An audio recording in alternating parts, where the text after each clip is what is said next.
dela urte batzutatik, bilguna sortzen denetik iten da lanketa batetik indarkeria sexista zer den, eraso sexista bat zer den ezaugarritzeko eta adierazteko, egia da askotan zailtasunek daudela eraso bat zer den identifikatzeko. Eraso bat bada irain bat, begirada zikin bat, piropo zikin bat, baina bada ere zerbait fisikoa izaten aldena ez, edo eraso fisiko bat, zaplazteko bat, ipurdian jotzea. Hau da, eraso sexistan ezaugarritzea bada garrantzitsu eta jaietan ere.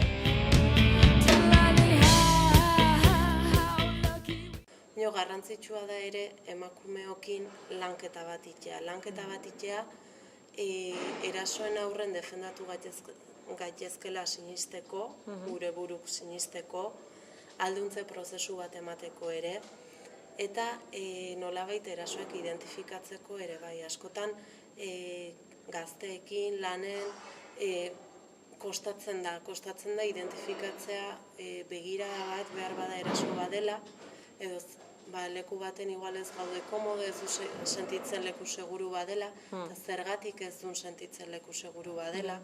Hau da, nolabait lanketa hori ja, ez da gu lanketa guzti hori jo autodefentsa feministaren bitartez. Guk autodefentsa feminista ulertzeu badela jarrera bat, errealitateari aurreiteko jarrera bat, baita ere alduntze prozesu bat, zeinetan hasten den norbera ez, individualki iten den lan batetik, eta lan hori kolektibizatzetik.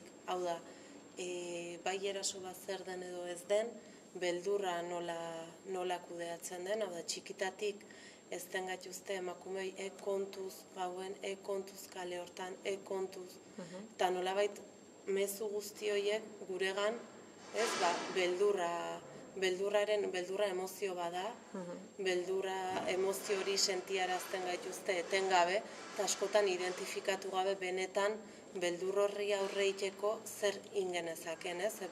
Beldurra emozio baden bezala gu horren kontzientzia hartu behar du, baina sozializatu behar du, hau da, egoera askotan beldurra sentitzeula gure artean, emakumean artean, baina baita ere ikasi genezake beldur hori kanalizatzen.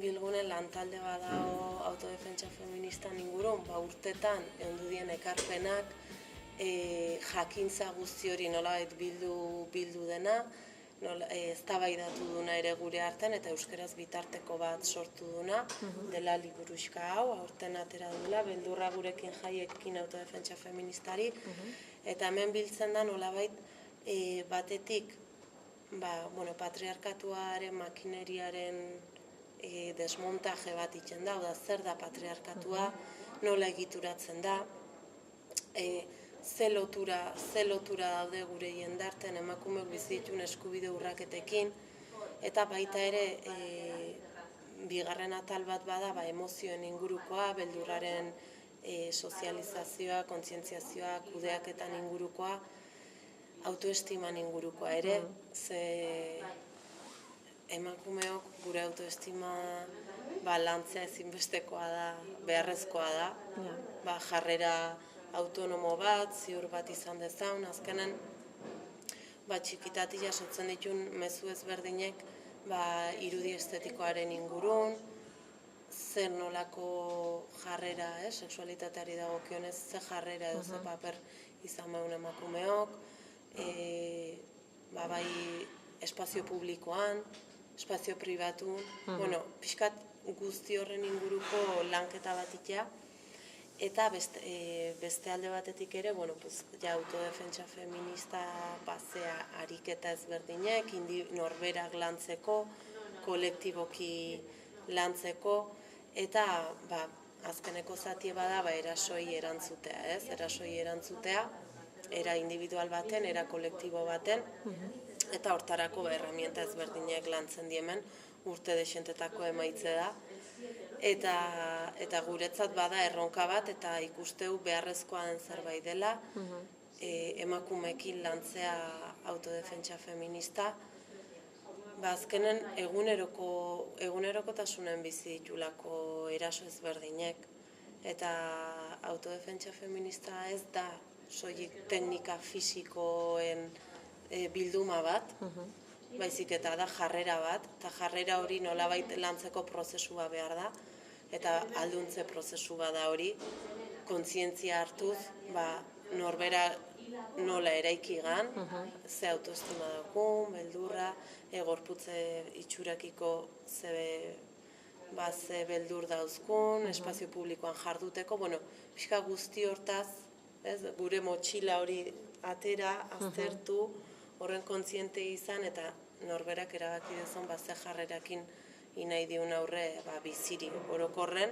eta erasoei zehazki.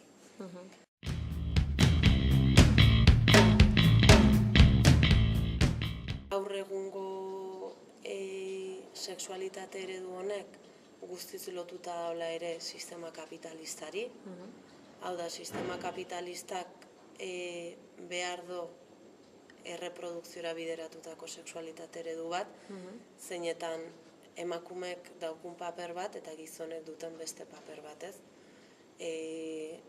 Nolabait gizonek aktiboak, indartsuak, roloien baitan eraikitzen du beraien identitatea, edo inposatzen zaie eraikitzea beraien identitatea, eta emakume hori nolabait hotzana deitzen da euskeraz, sumisa izatea, sexualki ezain aktiboak, eta guzti nolabait roloien erreprodukzioa eta indartze bat ematen da gaur egungo sexualitate eredun bitartez, zeinetan lehenesten dien eta hobesten dien eta legitimatzen dien edo den praktika sexual zehatz batzuk. Hau da, koitozentrismoa deitzen diogu. Koitozentrismoa bada, koitoa oinarri dauzken praktika sexualak sustatzen diela gaur egungo sexualitate eredu hontan. Hau da, komentario hori ez, askotan gazten artean da, ligatu zota? Ligatu ez, baina, ligatu bai, zer da ligatu ez? Koito ez dutela praktikatu pertsona batekin? Eta erdi ligatu da, muixu batzuk eman ditotela, begiratu gala, ukitu gala, laztandu gala.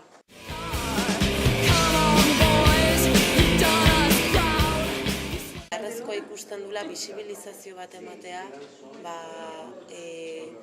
bestelako sexualitate ereduena eta bestelako identitateena, lesbianona, transexualen errealitatea, bizipenak jendarteratzea, gehienak, familia, ama bakarreko familiak, lagun talde edo lagun arteko familia eredu, gero eta gehiago di ere, hau da, adieraztea naiz eta inposatutako eredu horretan badaudela aukerak, bide horretan badaudela bidezidorrak, eta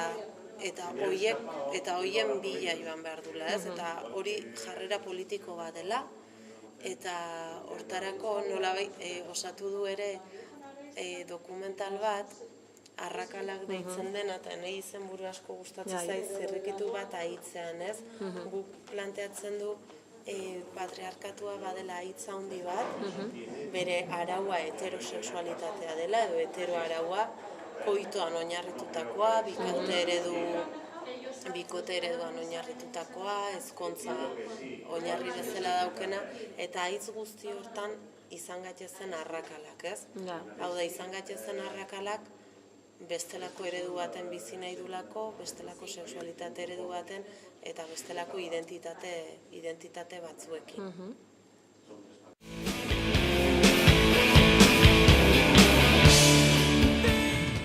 Festa dezagun gaurdanik geroa deitzen da dokumentala, eta dokumental honen bitartez landu nahi izan ditu kontu ezberdinek. Batetik adieraztea festak zer dien, ez? Hau da, festak badiela erritu eta ohitura batzuk gaur egungo jendarteko ordena erreproduzitzen dutenak. Sistema kapitalista eta patriarkal honen ordenak, espazio publikoaren egituratze bat, espazio pribatuaren beste bat, askotan tradizioa, ez? Tradizioaren izenen ere eskubide urraketa hainbat eta hainbat ematen die gure herritan, eta orduan nahi ginen batetik, festen dimentsio horren azalpen bat ematea, hau da nola ulertzen ditugu guk festak, zergatik die garrantzitsu festak eraldatzea, bestalde batetik azaltzea edo erakustea jada Euskal Herriko herri ezberdinetan emakumeen parte hartzea bultzatzeko itendien ekimen ezberdinek, espazio publikoan zer nolako parte hartzea dauku emakumeek festetan, gero eta ekimen gehiago egiten die, emakumeok plazara edo nolabait emakumeok plaza hartzeko, herri kiroletan ere gero eta emakume gehiago parte hartzen du, pixka lanketa hori bisibilizatzea eta beharrezko tasun hori ere adieraztea.